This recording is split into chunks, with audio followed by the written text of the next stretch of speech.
Thomas. Happy Thursday to you. How are you doing? Hey, happy Friday Eve. I am doing exceptionally well today. Wonderful. Wonderful. I didn't ask you what before. The storms. Have you had any good ones like in the past week or so in your area? Last weekend, we had a combined nearly 4 inches of rain over the span of 3 days, which was phenomenal. Filled up stock tanks and everything nearby. The severe weather that came through was not so severe. Some loud thunder and a little bit of wind. It was less than they were expecting, which I'm okay with. But it was primarily nighttime stuff, so I didn't get to watch and see any of it. And in fact, half of it the next day, my daughter was, man, that thunder last night was just amazing. And I went, oh, there was thunder, huh? Slept. Right through it. But no, I'm doing exceptionally well because a multitude of reasons. Mhm. It's Masters Week. They kicked off today. Well, they kicked off with the par 3 yesterday, but today was round 1. Always a big week for golf. The Dallas Stars play the Minnesota Wild tonight, with whom the season is winding down very quickly. We're like a week and a half away from playoffs, and the Stars are playing the Minnesota Wild in the playoffs. That's pretty much concrete in. So now they're just fighting for home ice. Okay. And then I have like 4 out of 6 days severe weather coming starting this weekend projected from the Storm Prediction Center. It's phenomenal. The stars are all aligned. And everything coming together at the same time. Yes. Anything pickleball exciting? Tournament next weekend, Nice. which I'm thrilled for. Singles. You don't do single tournaments, right? More doubles.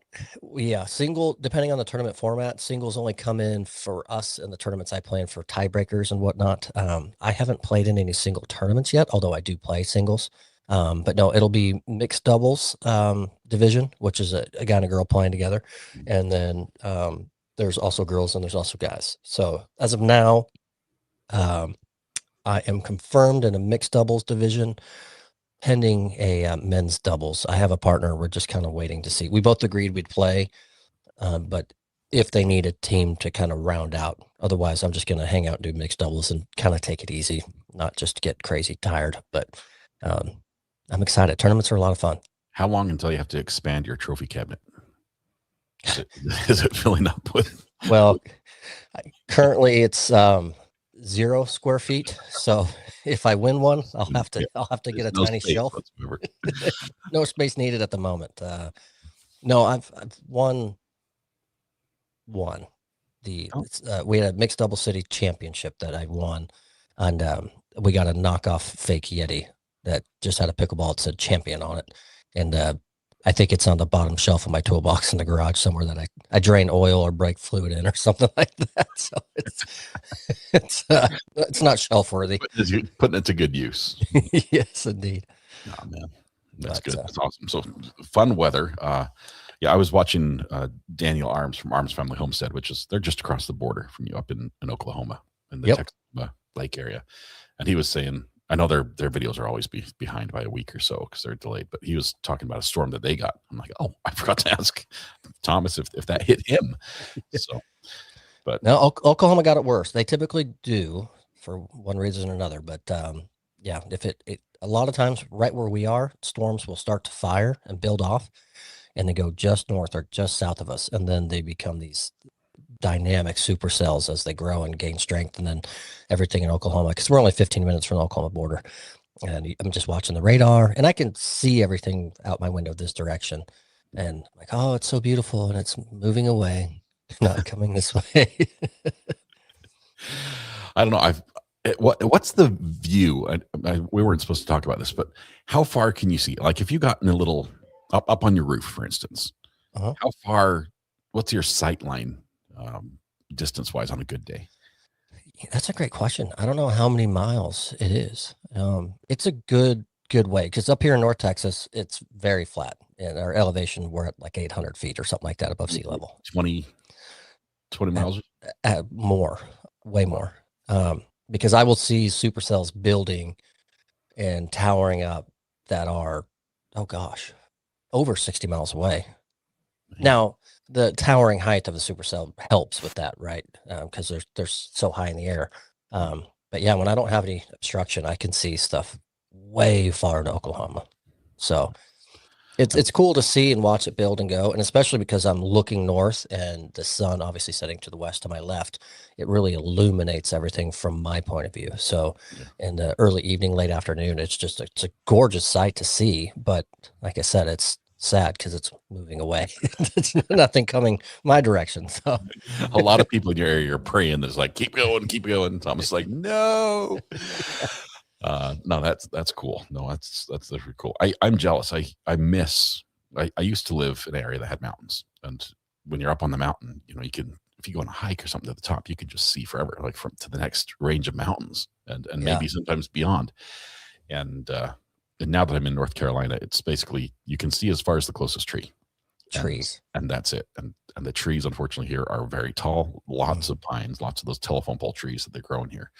And I miss the view. I miss being able to like see the sunrise and watch the sunset. It's like, well, the sun's behind the trees, so in another 2 hours, it's going to get dark. Exactly. Yeah, I took a road trip with a friend of mine down to Nacogdoches, Texas. I don't know, months ago, and it's I don't know how many hours away. I forget now.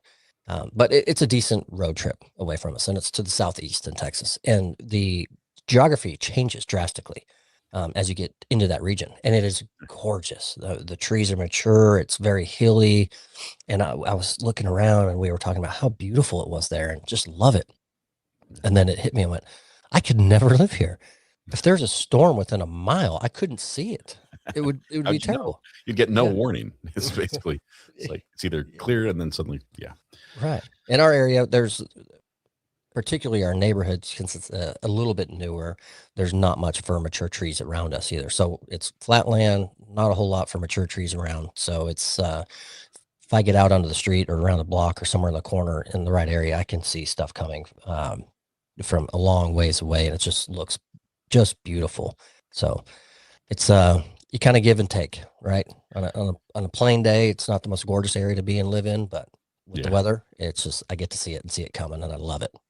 We weren't going to talk about this. I'm sorry, I'm sidetracked like a squirrel, but I complain about my view, but then at the same time, hang on one second, let me see if I can bring this up. I have these 3 trees. Oh man, it's upside down. I have to. Are they in the shape of letters? No, not those trees. Okay. I wasn't sure. They're other trees. Am I the only person that takes pictures with my phone upside down so that when I transfer them to a computer, every single one is upside down? Yes. Yes, you are. I've never. Is there a setting I could change somewhere? Let's see. Rotate. No, I need to rotate it over here is what I need to do. Every single picture I take with my phone is upside down when I look at it on the computer. Oh, that one's blurry. Didn't want that one anyway. Wait for it. Oh man, you might just have to look at it upside down. I don't know. I have these 3 trees, right? I call them these 3 trees. I used to have this one's blurry as well. I'm trying to find Jeopardy music on my switcher, but I don't have it. do. Let me move this over. Why the heck is it upside down? That's the closest I got. I fixed it to be right side up, and it's still upside down. So you guys have to look at it upside down. I'm sorry. This is what you get. When I look at them, just for the record, they're right side up. But I have these 3 trees in a field, and they everyone just stand on your head for a minute in front of your TV, and this will help.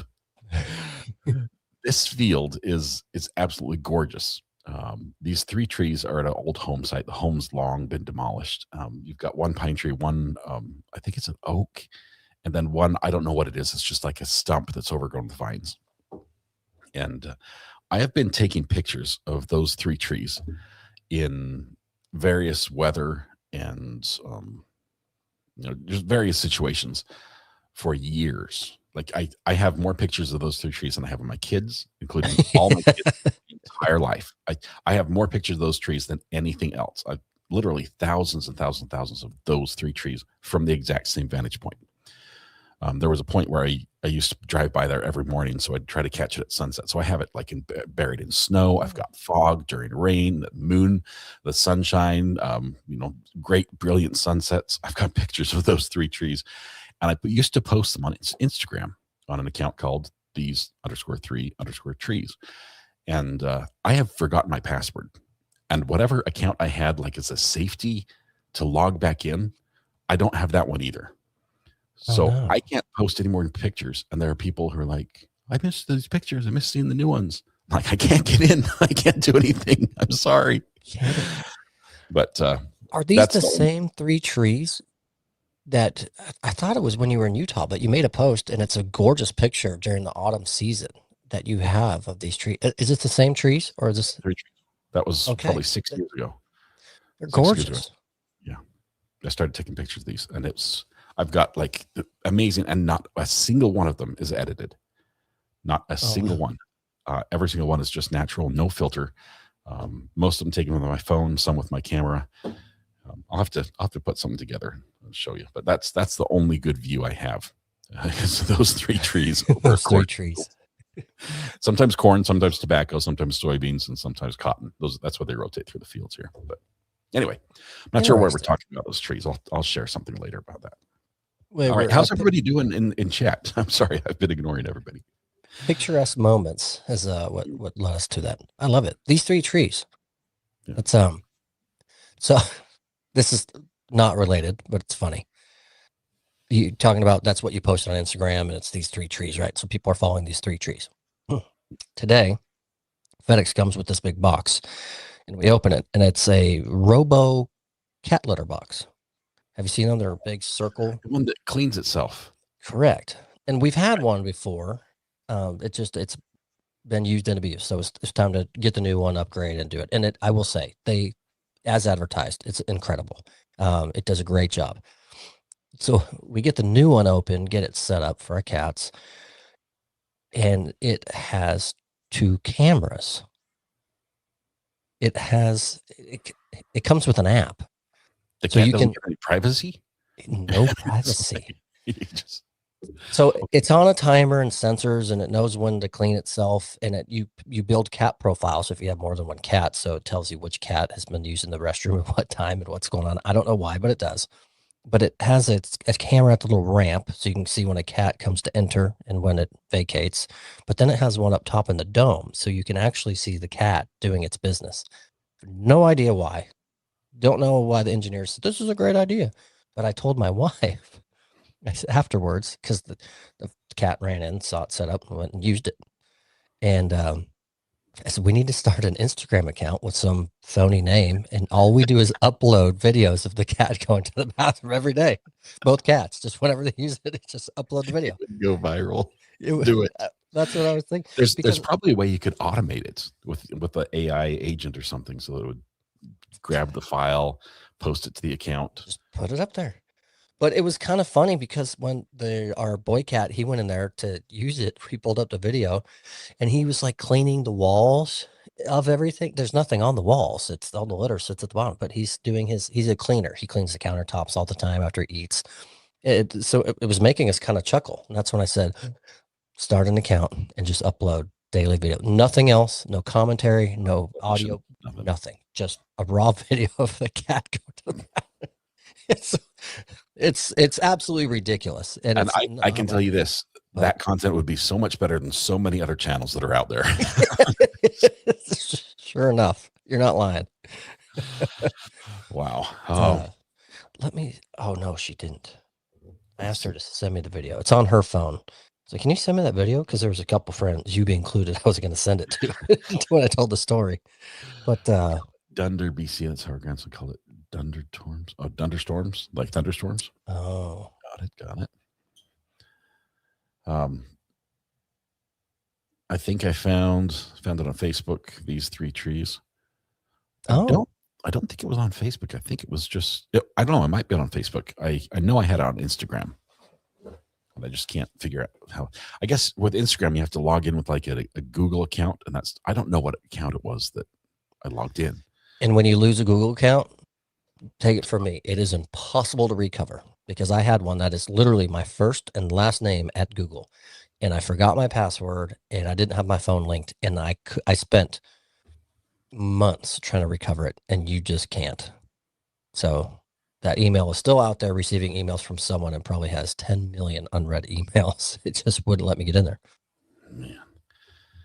Yeah, I don't know. I'll give it another try. Now that this has sort of piqued my curiosity again. It's worth another effort to go through all the old emails I've ever had and try to find something. Anyway, speaking of cameras. Yes, cameras. This one is. I'm sure this is not the only story in this situation. Well, maybe this is the worst one. But I'm sure there's been mistakes. Pretty bad. You've got facial recognition cameras and AI doing all the scanning, going through and tying in databases and whatnot, and allowing things. But this happened a year ago. Grandma Angela is in her own home in not in South Dakota. She's in Tennessee, babysitting her 4 grandchildren. Yeah, so when she gets making cookies, doing grandma things, right? Nothing but sweet and sugar and everything. She gets a knock at the door, and it's nearly a SWAT team with weapons drawn, and drag grandma out of the house because there's a warrant for Miss Angela Lips out of Tennessee. For grandma has a double life. She's a fugitive to a bank fraud investigation out of North Dakota, which is 1,000 miles away from her location. Wow. As it turns out, grandma has never been on a plane and has never been to North Dakota. So as investigators, I see a problem. That's a big problem. So as investigators dig through what's going on here and why she's arrested, well, she was arrested because she was recognized as the criminal via face recognition and AI. Turns out for grandma. It says the West Fargo Police Department told CNN that the AI face recognition software they used in the investigation identified a potential suspect with similar features to Angela, and someone apparently thought that it was enough to have the woman arrested. If the only thing is you have is facial recognition, I might want to dig a little bit deeper, Angela's attorney said. After spending 3 months in Tennessee jail. What? 3 months. This woman needs a good lawyer and needs to file a civil suit. This is terrible. At the end of October, it's 3 months in jail in Tennessee. So she was taken out, and then she was put on a plane and flown to North Dakota, where she was once again jailed simply because of the AI recognition software decided her facial features, body type, hairstyle matched the suspect. The computer says you did it. You must be guilty. You must be guilty. That is terrible. That is so bad. So that's the only evidence they had. So after further investigation, including the judge who signed the warrant, agreed to let her out and let her go so they can investigate further. Just because her doppelganger committed a crime in North Dakota? So the attorney produced her bank records, which showed at the time of the crime, she was 1,200 miles away at home in Tennessee when this all happened. That's all it took after months of jail time. We need Judge Wolf in there to lay down the law. He's in Tennessee. That shouldn't happen. What makes it worse, she was released on Christmas Eve in a place she didn't know with no way to get home. They just let her out of jail, opened the county. North Dakota. Walk out. Said, off you go. Good luck. Tennessee's that way. Oh, my goodness. So with no way returning home, her attorney helped cover the hotel room, food on Christmas Eve and Christmas Day, and a nonprofit eventually helped flying her home. Apart from the trauma and humiliation Angela had to endure throughout the 6 months ordeal, the Tennessee woman also ended up losing her house and her pets because she couldn't pay her bills. Her lawyers are currently exploring civil rights claims, but have yet to file suit. Yeah. I don't know if $5 million is enough. Doesn't even scratch the surface, I don't think. But that should be a good start. Can you imagine? That is crazy.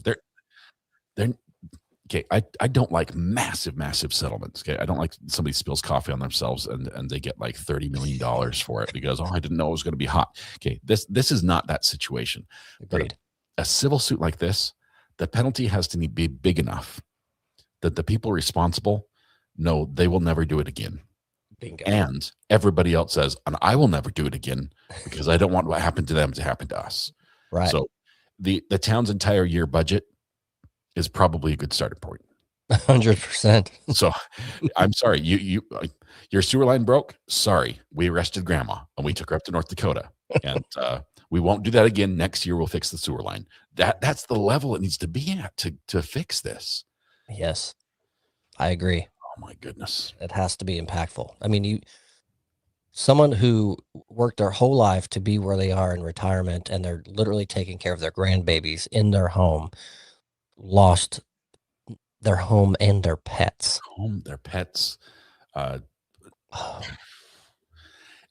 Jail for someone that old, that can kill you. Just awful. Oh my goodness. Okay, now I'm mad. I'm mad at Tennessee for picking her up and send her out of state. And I'm mad at North Dakota for just saying, well, she looks like the girl. So let's go ahead and lock her up. I don't know. Maybe down the road we're going to find out that grandma actually did have a double life and that she did drop the bank. But if she did, I hope she gets to keep the money, because look what she went through for it. Yes. Oh man, that's terrible. Speaking of some big mistakes, we talked about. Well, actually, we covered. Was it just last week? We were talking about April Fool's jokes, right? Yes. Yeah, and some of those have been good, and some of those have been bad. This one, this next story, I think, is sort of like an April Fool's joke, but once again, the AI sort of played it on us. Well, not us, but on a bunch of people in China. Because late in the night, actually right before April Fool's, so we're talking March 31st, 8:57 p.m. The Wuhan Municipal Public Security Bureau's Traffic Management Bureau. I don't know why they have bureau in their name twice, because I think that's just being selfish. You should a little redundant. Yes, you should leave uses of that word to other people who need bureau in their name. They got double negative. If you say bureau twice, it's not a bureau. They started getting reports that there's some passengers who were having problems in their vehicles, specifically robo-taxis. Those cars you get in with no driver, and you just tell it where to go with your phone and hit the button, close the door, and it just takes you there. Like the Waymos. Yeah, but the China version in Wuhan. Over 100 robotaxis malfunctioned simultaneously. Same time. They all just parked on the road wherever they were. they just stopped. All belonging to the same company. It was Apollo Go was the name. I try to write it for you in Chinese, but it's a lot of squiggly lines and I can't copy them. Yes. But the worst part is the cars did not open the doors. Like they had not arrived, so the locks were still engaged on the doors. The child locks were engaged on the doors. So you have passengers stuck in a car that's just parked in the middle of wherever it was when 8:57 hit on the clock. Some passengers said they were trapped for an hour and a half and posted the ordeal on social media. They tried to call the robotaxi place. They didn't answer. Obviously, they couldn't get through. Everyone says, when they finally did get through, they're like, we've got a specialist working on it. We're working on it. After 10:30 p.m., my rescue request was canceled, says one lady. I was left stranded on an overpass surrounded by dump trucks. Oh, my gosh. And I read some of them that did have doors unlocked couldn't get out because they were surrounded by heavy traffic flying by them. So they couldn't get out. It's like getting out in the middle lane on the freeway. Get out with a death wish. Apollo Go, the company, described it as possibly a system failure. Well, that's brilliant. I could diagnose that. Yeah. But no further explanation regarding the details of the incident was provided. This sounds like something where an engineer saw a bug in the code and just tried to fix it in production instead of in test in the lab, and then make sure it didn't break anything and then transfer to production. If you're in the IT world, you have two computers, right? You have the one computer that's running everything, that's doing the work, and then you have an identical computer that's the pretend computer.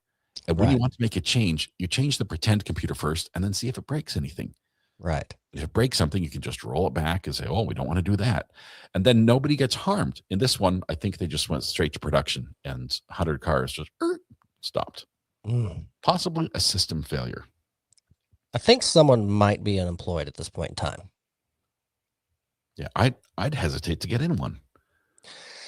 You know, the first time I saw one, it was the Waymo company had them. I went to meet my brother in Scottsdale for a golf trip, and because we don't have any here local to us, they're not here, and so I landed at the airport, and I walked out of the airport in Scottsdale, and there is a designated pickup line for the autonomous vehicles to get into, separate from taxis, separate from Ubers, and all that.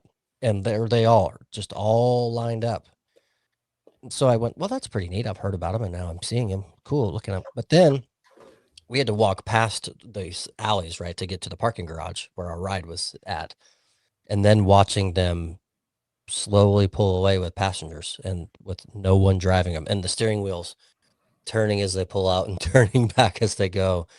It is, for something I don't see daily, it was very interesting to watch and see.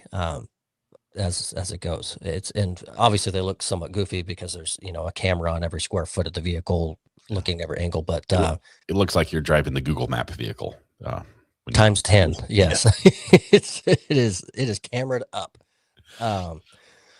But yeah, and you know, this isn't our first story of covering malfunction of these type of vehicles. But when I was there, I think I was there for 4 days. They were all over the place, and granted, I didn't see every single one of them, but everywhere I went and all of that I was watching, they were just conducting business like normal, driving down the road, pulling over, blinkers, U-turn. I mean, you name it. The best story that we covered on the show was one that did an illegal U-turn, and then the cops pulled it over, but they couldn't ticket it because there was no driver. So they didn't know what to do. I think they'll solve that problem too as well. It's funny because I remember when the movie I, Robot, the Will Smith version, came out, right? This is the movie itself is based on a book that is, I think is that H.G. Wells or something that wrote it? Something like that. Way, this is way what back. I remember reading Robot Sonny, right? Yeah, in the movie. You know, 3 laws safe, you know, robot can't do any harm, all that. It's a fantastic movie. And when it first came out, it was so futuristic. It's like these cars driving themselves, and they present it as like, whoa, you're gonna touch the steering wheel, or you're gonna go in manual mode. Nobody drives in manual mode, and it just seemed so far fetched to have that be the mindset of the general population, that the robots were just trusted. And now it's like, well, yeah, I imagine a few more years, we're already there. There's some cities where it's getting pretty popular. And next thing you know, you're going to be in the car. It's like, you are experiencing an accident. You are experiencing an accident. Yeah. Robots are trying to kill us. Robot cars, robot delivery machines, drone delivery. I mean, it's pretty insane. The delivery machines something needs to change there. Yes. They cause issues. I'm not sure if it needs to go drone wise, like it needs to go in the sky, but the sidewalks are not for robots. It's our traffic system is not designed for it. The sidewalks are not designed for it. And quite frankly, these robots are not designed well for that. Right. It is so slow. It's sort of cool to, be, if you're studying late at night in your dorm room, to have, a cheeseburger delivered to you by a remote control car. That's sort of nifty. Right. But beyond that, I think we need a different solution. First of all, it needs to be faster. If we're going to do this, it's got to be speedy. It's got to be delivered hot, not waiting 10 minutes to cross the road because it can't wait for to see a gap in traffic. Right. It's got to be quick, and it's got to be, I don't know, away from people. So if you come up with a solution, I'm sure someone's going to jump on it. Robot dogs. How do I know, Thomas? Sorry, you're not the robots. The real ones are kidnapping 80s.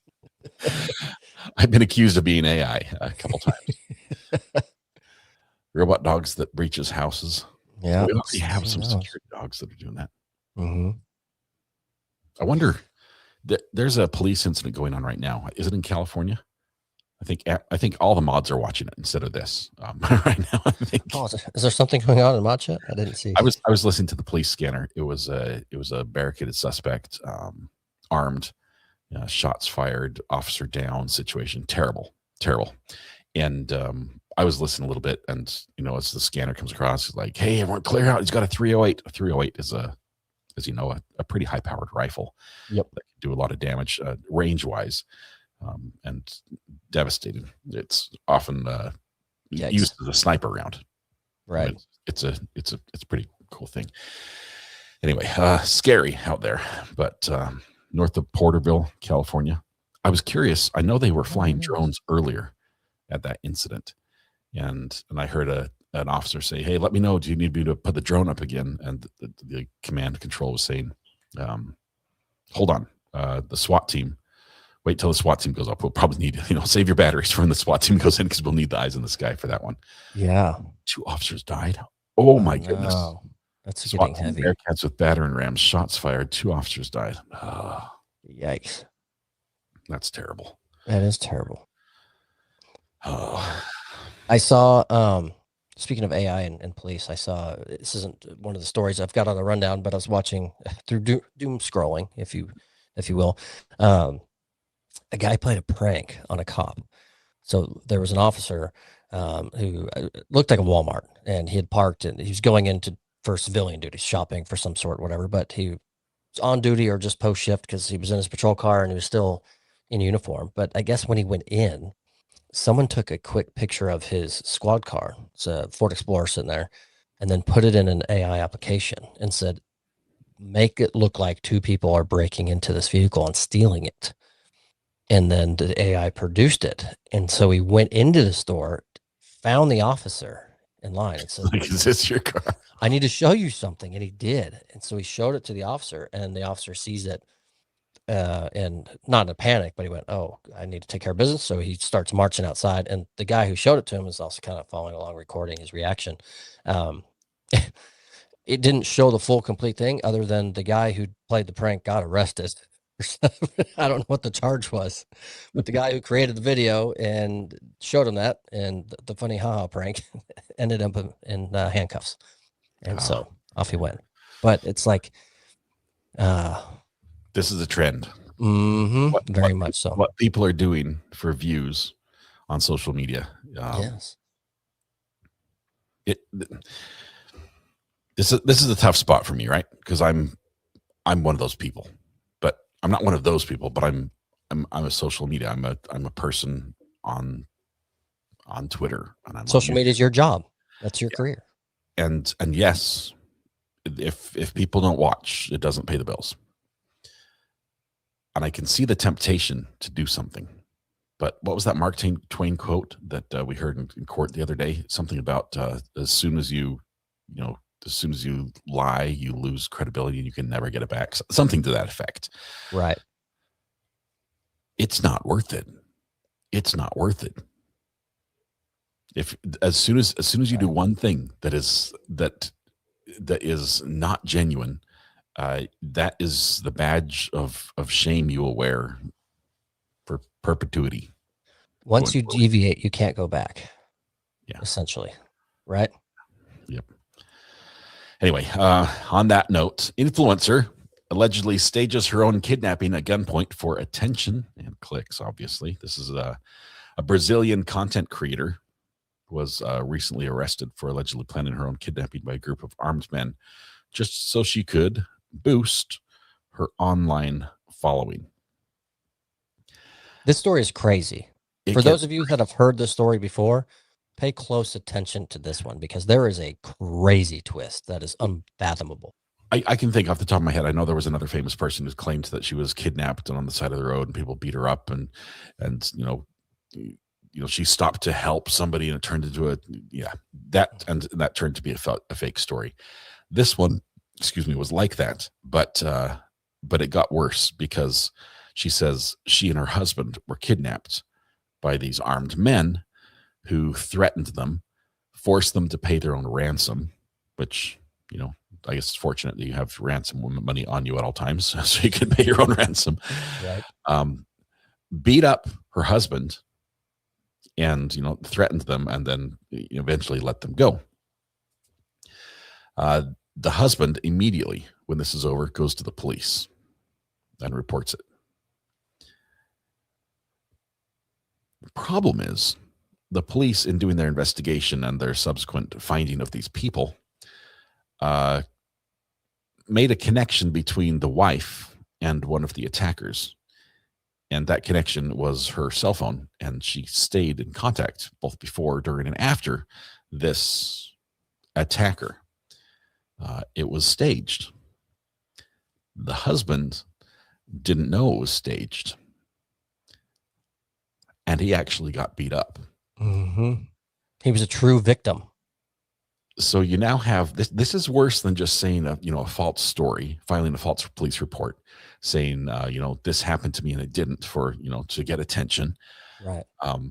This actually happened to him. She's an accomplice. She is an accomplice to kidnapping and assault and robbery. Yes. And it's her husband who's the victim. Can you imagine when he found out from probably likely investigators? Honey, you did this. And then what did you say? You said something, sound check, was funny. What did you say? Isn't it something you would do it for me? Something like that. You did the same thing for me, right? Yeah. I was thinking about us. It's for us, honey. Take one for the team. But the husband didn't know at any point during or after that it was. He found out through the police that this was actually staged by his wife, former wife, I guess. I would assume, right? But she says, in my head, I was only thinking about my children, saying, I'll give you anything you want. You don't have to do anything to me. When I leave here, I'll forget it. They were threatening me all the time, saying, I'm going to shoot you in the knee. I'm going to shoot you in the foot. But I begged so much that nothing happened to her. Her husband, on the other hand, got worked over, probably because he was fearing for his life and fight or flight kicked in, and he must have, probably fought, thinking that he and his wife were at risk of death. But civil police have investigated through the special operations group and to identify those that are responsible. One of them was caught. One of them is dead, and the other one is still at large. I don't know what happened with the dead part. Me neither. That was just in the story. They just put it in there. One's in custody, another died last year, and a third is being sought by police. So, can you imagine if this story was flipped a little bit? The wife set this up with someone she knows. Said, hey, get two of your buddies and do this, kidnap us, this. And what she doesn't know is that her husband's carrying. So at the time everything starts going down, her husband eliminates the three attackers. Well, that would be the au pair trial. Oh, that's right. That's literally that is what happened, where the wife didn't know it was a setup. The wife got attacked. The husband killed the attacker. It's ripped from the headlines. This is just this goes from right now. Her charges are extortion, procedural fraud, and filing a police report. But it very, very well could go all the way to the husband pressing charges for what happened to him and getting all the accomplices for that. So, how could you ever trust your spouse again if you found out you were kidnapped, paid ransom money, and got beat up for views on social media? For views. What on earth? And I'm sorry, it's not like I'm not justifying it, even if she did, but I'm not saying she had 5 million subscribers. And so this little fake video she puts out is going to rake in, another million or whatever. No, I think she netted like $800 from something like this. That's going to pay her bail money. Yes. What are you doing? Yeah. Oh my goodness. People don't learn from other people, and I don't understand that. Yeah. I don't know. That's just wrong on so many levels. That I think what's missing is people don't value life like they should, like human life. Yeah. think that's pretty spot on. Just like the basic decency of accepting the fact that other people, even whether we agree with them or not, have a right to live and live their life without us interrupting. We don't get to choose how everyone else behaves or what happens to them. We're not. You're not king. You're not king. Right. You can't use your subjects for your personal pleasure and just do what you want with them and torture them at will and for fun. It's correct. Have some decency, people. Social media is becoming a crazy thing. It's created an avenue for a lot of people to hide behind that camera, right? And be someone that you're not, and put out content that maybe you're not, or that doesn't align with your family's views and yourself. But when you see what the payout can be for some of the people that get so big so quick, they're fast to just overlook any of the consequences and just go with things. But it ends up hurts them, hurts their friends, hurts family, hurts her husband in this case, physically. It's I think there's a big balance. Yeah. And I will say, I think that's why you have such a very strong following in your community. Because since you started, and I've been with you since I think week 2, you've stayed pretty darn true to everything you believe in and what you do, and your march down your social media adventure here. You haven't deviated. So thank you. I think the sad part about that is that's the only reason you don't have 500,000 subscribers. It's because you don't put on a phony nonsense dance that some people would click on and just love. Yeah, I'm not much of a dancer. But see, there you go. Yeah. But that's sad, I don't know. I'm happy with. I can definitely see the temptation. As a content creator, I was just this last class I was in with YouTube, with my YouTube team. We got to sort of peek behind the curtain and see numbers for other accounts that to get an idea for what's possible and where things lie and things like that. And looking at accounts that are making $10,000 a day off eyeballs, just looking at their video for a little bit. Right. It's crazy. It's crazy. I can see the temptation, but at the same time, if you fall into that trap, you're always trying to one up yourself. Always, every day. Because your content is a flash in the pan, trying to do something different that gets their attention more than the next guy who's trying to do something else. And you're always trying to be bigger and bigger, and you're chasing something that eventually you'll just never be able to reach. At some point, it'll stop, unless you're Mr. Beast and somehow he manages to keep doing it. But right. Anyway, good fun. Speaking of pranks to improve your social media standing. Yes. British Columbia, because we here in Canada, British Columbia highway. There's a prank. This is out of Squamish, British Columbia. Authorities up there urged people to stay away from a rock face above a highway where a red Volkswagen Beetle was suspended in apparent prank by engineering students. They're working to remove the Beetle, and they expect to do so within the week. But it said the Canadian Royal Mounted Police and park rangers have been asked to investigate. The car shell appeared on the rock face above Highway 99 last week with a large E on its roof, indicating the University of British Columbia engineering students were carrying on a tradition of placing beetle shells in difficult locations. This is a game, apparently, every year. In 2009, a beetle fell from the Ironworkers Memorial Bridge, and Vancouver police arrested 5 students in a failed attempt to suspend it from the span. The university has not returned comment on effort to figure out what's up with that one, but the mayor says the area around Stawamus Chief Rock Formation is a sacred place with deep cultural meaning to the Squamish Nation. It's popular with hikers, and while they think it's an innocent prank, it's affected the community. They want the slug bug off the cliff. We've got a local, or a tie to a local here. Who? Don. Don, my son lives in Squamish, BC. It's so beautiful. Canada is beautiful as a whole. Just an amazing country. BC is gorgeous. I've been there a dozen times, and it does not disappoint. No matter what time of year, it is breathtaking everywhere you go. I love it. I just like fishing up there. The fishing's phenomenal also. The seafood. Hunting, seafood, all the lakes. You can just take a canoe for days. And as long as you can escape the bear, you can just enjoy nature and let the weather try to kill you. But yes, indeed, it can be volatile. It's I believe it's in BC. There's a community called Banff, Banff, named after Banff, Scotland. Is it really? Way up in the north? Yeah, it's where my family's from, way back. So Banff, Canada is named after Banff, Scotland. Mm-hmm. Well, I'll be darned.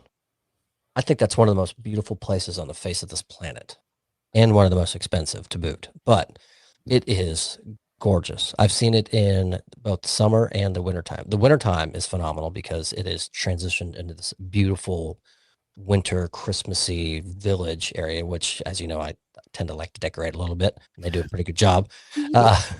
But that's right, Barb. It's in Alberta because I went to visit it when I left Calgary, so that makes sense. Calgary. But oh my gosh! And then we went the next time in the mountains and the waterways through there, and the town. It is phenomenal. It really is. Thank you, Barb, for the correction. That's right. Best trout and walleye I've ever had was from my dad fishing in Canada. I'm jealous. I've got a friend, actually the guy that helped build our Airbnb, my business partner. He and his wife just moved to Alaska. Like when you think of Alaska, you think of all the coast and everything. No, they're on the North Pole, Alaska, wherever that town is at the very top. That's where they been went. There. And he moved there. He's there for at least 5 years is his plan.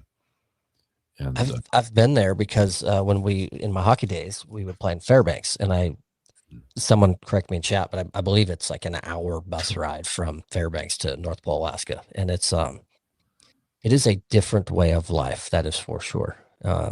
It's wild. A lot of sweaters, even during the summer. Indeed. Indeed. You need a lot more clothes than I have to live up there. But yeah, it's when we would go, it's a very far road trip from this part of the country. So the way the league schedules your trip, right? So you don't just fly to Fairbanks, Alaska, and then fly home. That's not cost effective. Right. So we would go there, and we have to get there a couple of days to acclimate for travel. And so you practice on their arena for a little bit, and then you play.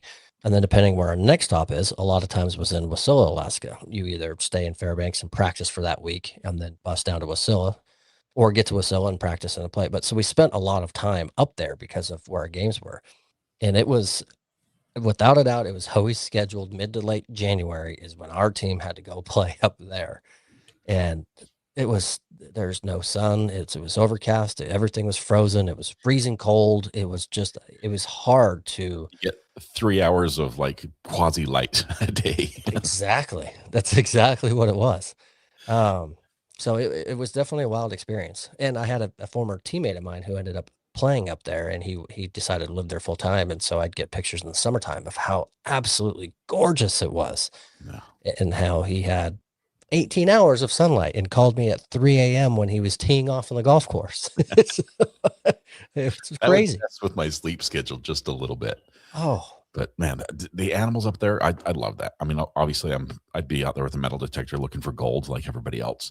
But just the wildlife up there. I'm not a huge hunter. I've been hunting a lot, but I just like to watch wildlife. Same. My friend is so excited. He's like, I'm going to hunt caribou like every weekend. But I don't know. The moose up there, they just grow enormous. They can land a 747 on their antlers. It's amazing. They are. Speaking of large animals. Well, okay. Hang on. Let me. Did you know that an alligator can grow up to 15 feet? No, but you're not going to believe this. Most only have 4. So. Sorry, I saw you doing that one. I had a joke for today. Did you know giraffes can grow up to 18 feet? That's awesome. We didn't plan that. How did that come about? How did this happen? There's no way. And when you went with the alligator thing, I didn't expect that coming. So I interrupted you though. You were saying, speaking of animals, what was? No, I was speaking with food. I was going to segue into why you are responsible for bankrupting Red Lobster. Oh, that is a fact. This this is a fact. I'm sorry. I apologize both to Red Lobster and everybody else. And the giraffes and the alligators and all dad jokes alike are now off the table. For those of you that don't know, one of Scott's biggest favorites in the world was going to Red Lobster and partaking in the all-you-can-eat shrimp because it was a great deal and the shrimp is really good. Heaven. And they then didn't call that when I shortly after, shortly after Red Lobster's closing down, the day after location, I show up, shrinking menus, all you can eat shrimp. The day after, they announced bankruptcy because of the all you can eat shrimp program. And you know what they say? If you fall off the horse, to get right back on again. Mm-hmm. So after they continue to face financial woes, the very thing they feel have hurt them financially, they're going to bring back because they think it's what the people want and it might resurrect their financial situation. So all you can eat shrimp. So you're saying it's not my fault. It's not your fault. Or it turns out they actually need your business and didn't need to run you away. So they are going to bring it back. You know, and there's a thing about Red Lobster too that a lot of people don't know. It's a fairly old franchise in the United States. It's got a history behind it. One of the biggest reasons a lot of them have been shut down is because of investment companies and where they're at is hiking prices for the land in which they sit because developments have happened all around them to force them out so they can take those locations and sell them elsewhere to someone else at a very high premium. And I know that because we have one here and I know what they're going through and how it is. So then I started to go down that rabbit hole and they shared it thinking, well, maybe that's unique to you. And that's kind of thing. No, especially some of those out further east, they are on prime corners that they can just chase them out, get rid of them, get rid of the place, and someone else will come in and play. It's worth triple. Yeah, so it's pretty sad. McDonald's that's on an old, that built a long time ago. They've got a corner. They've got like a parking lot built for semis and everything else. That you can build a lot of businesses in that space. Exactly. So it's pretty sad. I am happy to say ours went to a reduced menu and have stayed afloat, and they're still kicking. And the food they produce is still quality. Their service is great. So kudos to the owner here for us locally. They're trying and they're still fighting and they're going. So we try to support them as often as we can. I understand a lot of the shop local and stay away from chains and whatnot. But for us, we know the local franchisee, he's here and the employees are locals here, right? So we want to support them and not see it go somewhere because if so, he loses his place and all the employees have to go find new jobs and new restaurants and whatnot. And so it's, I have an admission to make as well. What's that? Shrimp is one of my favorite ever, all time. I have never, ever had the all-you-can-eat shrimp at Red Lobster, ever. I like it. I like it a lot, but it's not the best I've ever had. Do you like it for the deal? The best shrimp I've ever had. No, I like it because it's all you can eat, and I do like breaded shrimp just a ton. So it's popcorn shrimp. It's a challenge for me. It's like an intellectual challenge. It's basically a game between me and the server. Okay. I am trying to get them on board with the fact that I need a lot of shrimp brought to the table. And a plate with 7 shrimp on it, little breaded shrimp is not going to cut it. Right. And they're, of course, obeying their manager and bringing out, lots of rolls and things like that to fill me up. And I'm like, I'm not touching it. I'm not taking the bait. Cocktail sauce and shrimp. That's all I need. Anyway, so it's fun to do that. But the best I've ever had, absolute best shrimp, was on the dock in Norway. We're sitting there. The shrimp boat has just come in. The boat itself steams the shrimp and palletizes them and then flash freezes them. So they've just steamed these fresh caught shrimp like from an hour or two ago. And before they flash freeze them, the owner of the boat was friends with my aunt, who was Norwegian. My mom's Norwegian. So we're over there. And he's like, hey, do you want some shrimp? I've got like 15 pounds left over that I can't put in a pallet. And this is like 15 pounds of the freshest, gigantic, I don't know, 21 count shrimp. I don't know what they were. They're massive. And so he's just giving us bags of shrimp that he would just dump to the seagulls because he can't use it. The freeze frame is doing you dirty. That fixed it. Okay. And I gorged myself on that shrimp. It was the tastiest shrimp ever. And eventually I said, I had to just throw it to the seagulls. I'm like, I can't so much eat all this. That was the best. Second best was a little restaurant on Highway 89 in Brigham City, Utah. Interesting. Man, I can't remember the name of it for the life of me. But it used to be like a little drive-in, and now it's like a high-end, ritzy. You need a reservation a month in advance to get there. And I think they're flying their shrimp like fresh daily or something. So has to be that good, I'd imagine. Yeah. I think the best. I'll go back to Red Lobster for sure as soon as they bring back the shrimp. I think the best I ever had, I was in Destin, Florida, or somewhere nearby, and we went out on a fishing trip and we caught some fish. And you can, right there, there's a fish market, right? So you can have them butchered up for you and do everything you need and clean the fish and that. And they're saying there was another boat that came in with a whole bunch of shrimp. We didn't go fishing for shrimp, but they had so much extra. And so we bought some. And then the guy in the market said, okay, this fresh shrimp, you're taking it back to your Airbnb to cook. This is the proper way to cook this fresh shrimp. That's the most flavorful ever. I do it XYZ. And I didn't know one of the ways is you actually cook it, leave the head on. Mm-hmm. And once you're done cooking, then you remove it and do all that. And that was the first time I ever heard of it. And I was a little skeptical at first. And then we cooked it as he said, then cleaned it as he said. And holy mackerel, that was incredible.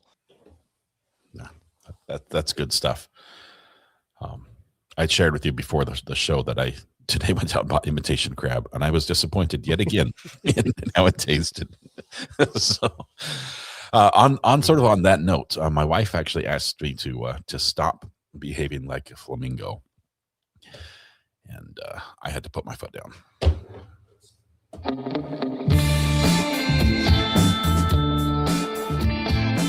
Keep the outro. Okay. Thomas is running to the door. I'm guessing right now the FedEx has arrived. I think it's duck food. I'm guessing if we have to guess. I think he's got some new feed for the ducks. He's back. How's it going? Ooh, what is this?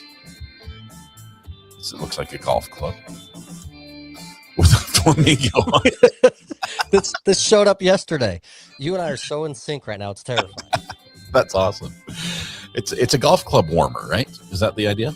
It protects the putter head so it doesn't get banged up in your golf bag a little bit. So I went with the flamingo. I did the 1 foot for keep in mind always one putt. Right. And do you lean on your putter like a flamingo? Is that you put one leg up and lean up? At times, indeed. Can I see the bottom of the putter? I'm curious. How does it look from your vantage point when you're looking down at the putter? Oh. Yeah. This is going to be a tricky shot. I'm sorry. All right. So it's got the little white line up a nice sweet spot there. Good weight. Got a lot of monitors in the way back there, so I'm not able to square it out nicely, but you get the idea. Yeah. But yeah. Mine, when I looked at it, it's either red or orange or blue. Just depends which one the worker gives me. And it's right and left-handed? Yes. I'm familiar with those putters. That's awesome. Thomas, I'm super excited for you. You got the Masters going on. I know you're excited about that. You've got weather happening all over the place, and pickleball this weekend. So, and the Stars game, they dropped the puck in about 10 minutes. I mean, sweet. I'm not going to be able to sleep. This is like Christmas Eve. This is insane. I'm glad you're happy. You deserve it. Thomas, thank you very much. Thanks, my friend, for putting on the podcast and for putting it all together. I know I promised that I was going to help this time, and I did absolutely zero work. less than 1% is what happens. But I have my excuses, but no good reasons. So, thank you, my friend. Oh, thanks for having me. Everyone, thanks for tuning in and watching and being a part of the show. As we always say, Thursday nights are our most favorite. We really enjoy getting to laugh together and laugh with you all and share everything we don't know. But it's always a fun time. Thomas, have a great one. You guys, we'll see you all tomorrow. Bye-bye.